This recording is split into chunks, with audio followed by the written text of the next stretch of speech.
Último bloque de redacción abierta con el diario del lunes, y lo decíamos, hubo anuncio del gobierno nacional después de arduas reuniones para tener una nueva edición de el dólar soja. ¿Es así, José? Así es. Bueno, la verdad es que vamos a preguntarle al entrevistado si hubo arduas negociaciones y qué tan amplias fueron esas negociaciones. A ver.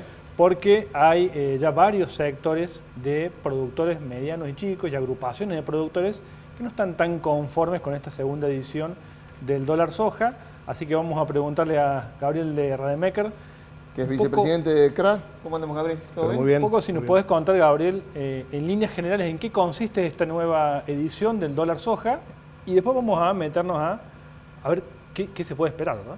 Bien, muy suspicaz en principio la aclaración, sí, porque lógicamente esto no ha sido algo consensuado con el eslabón productivo, bien, con los productores concretamente. El dólar soja, aclaremos, existe cuanto menos desde el año 2002. Desde el momento en que se reinstauraron los derechos de exportación, el precio que recibe el productor está liquidado al dólar oficial menos los derechos de exportación. Ahora a esto hay que sumarle las distorsiones del tipo de cambio, la brecha cambiaria. Entonces, en definitiva, lo que el productor recibe es el 35% de lo que vende, comparado con un productor de Uruguay, de Brasil, con nuestros competidores, o sea, nuestros vecinos. Hay un 65% de renta que queda en el Estado. No de renta, de producción. De producción, bien. De producción, que es más grave todavía. Claro.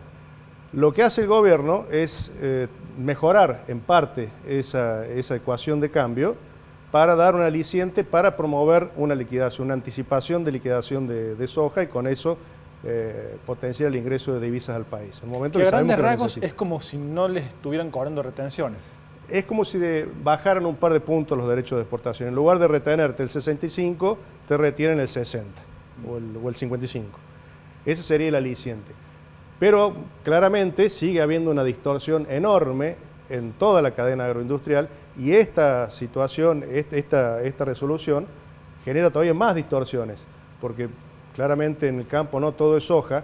Hay quienes utilizan la soja como insumo, los engordadores, los productores de carne, de cerdos, de aves, de carne vacuna, quienes tenemos que pagar arrendamientos. Entonces todo esto genera una distorsión muy grande en el resto de la cadena.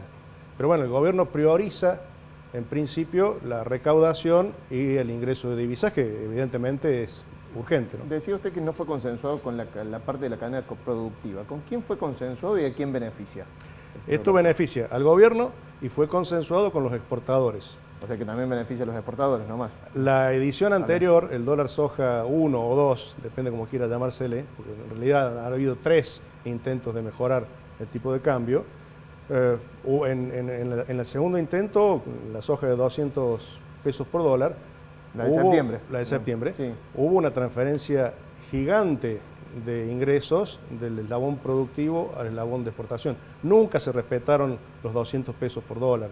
Y ya si uno advierte lo que está ocurriendo hoy, la cotización que debería haber ocurrido cercana a los 90.000 pesos no se da. Hoy están ofreciendo abiertamente 82.000 pesos, o sea que ya hay un peaje, un aliciente, algo para el eslabón exportador que no llega al bolsillo del productor. O sea, es una medida entre el gobierno y las grandes corporaciones exportadoras a espalda de los productores. Ese es un poco el escenario que ustedes ven. Exacto. Y además se le restituyó al eslabón exportador industrial un 2% de derechos de exportación, es decir, que ellos compran con el 31% de derechos de exportación, el 33% de derechos de exportación, pero venden con el 31%. O sea, hay un 2% que se les devuelve, que sale también del bolsillo del productor. ¿Y cómo lo califican? A eso lo pagamos todos, lo pagamos claro, el productor, pero también el resto de la sociedad, ¿no? ¿Cómo califican esto ustedes, Gabriel? Porque, digamos, es como un parche más, ¿no? Una medida más de masa para ir estirando un poquito esto hasta absolutamente, y esto obedece a la angustia, a la asfixia de falta de divisas que, bueno, está evidenciando la economía, el gobierno en particular, y a la incapacidad de generar un clima propicio para la inversión. Estas situaciones no ocurren en nuestros vecinos, por el contrario, tienen el problema de exceso de dólares en sus economías. Claramente no se está generando un universo de inversión, un escenario de inversiones, y esto condiciona mucho más porque genera mucho más incertidumbre. Cuando nosotros tenemos que reponer insumos, repuestos, cubiertas, que es algo que está faltando tanto en el mercado, ante la falta de dólares, ¿qué hacen los proveedores? Te lo cobran en dólar al valor oficial, al valor real, al dólar tangible, el constante dólar sonante. blue, digamos. Entonces, de allí se dan las grandes distorsiones que nosotros... Sí, hoy te mandan al dólar Qatar directamente, ¿no? Claro. Entonces, el propio gobierno el que va generando distorsiones que se van trasladando al resto de la cadena y generan realmente complicaciones muy importantes que desincentivan la inversión, desincentivan la producción, porque uno termina produciendo en un marco de incertidumbre tan grande que termina produciendo la defensiva, más allá del clima, ¿no? ¿Y eso qué puede implicar en cuanto a las próximas cosechas? Bueno, esto es un adelanto de sueldo, claramente. O sea, lo que se venda anticipadamente ahora no se podrá vender en enero o en febrero porque no va a estar. Entonces, están gastando se vio en octubre, noviembre, como cayó la liquidación. Exactamente. Y al generar un desincentivo, una incertidumbre tan grande, es difícil apostar a techos productivos. Uno está viendo a ver cuál va a ser la próxima distorsión, entonces produce a la defensiva. Produce sin la posibilidad de buscarle la vuelta al clima para llegar a los techos productivos. Hemos producido 60 millones de toneladas de soja por año. Hoy estamos peleando las 40. Y eso justamente es el desincentivo general que ocurre con este tipo de intervenciones tan distorsivas en la economía. O sea, Ahora, ¿usted no eso cree quiere que va a decir que... incentivar? No, por el contrario. O sea, digo, no ver, va a tener un plus. No, digamos, en absoluto. Pongámonos en el escenario real de que un funcionario decide en qué momento, por cuánto tiempo y a qué precio un productor puede vender su mercadería. ¿Hay algo más distorsivo que eso? Difícil imaginarlo, ¿no? Entonces, eso desincentiva absolutamente la producción. Uno no es dueño de vender la producción libremente. Claro, recién daba que el techo ha bajado a 40 millones. ¿Esos 20 millones que no se producen de soja, se va a otra producción o directamente no se produce? Han desaparecido 20.000 productores también. Entonces, claramente el nivel de producción global ha disminuido. Se ha disimulado en el último periodo a raíz del aumento de precios de los commodities que ha beneficiado al país.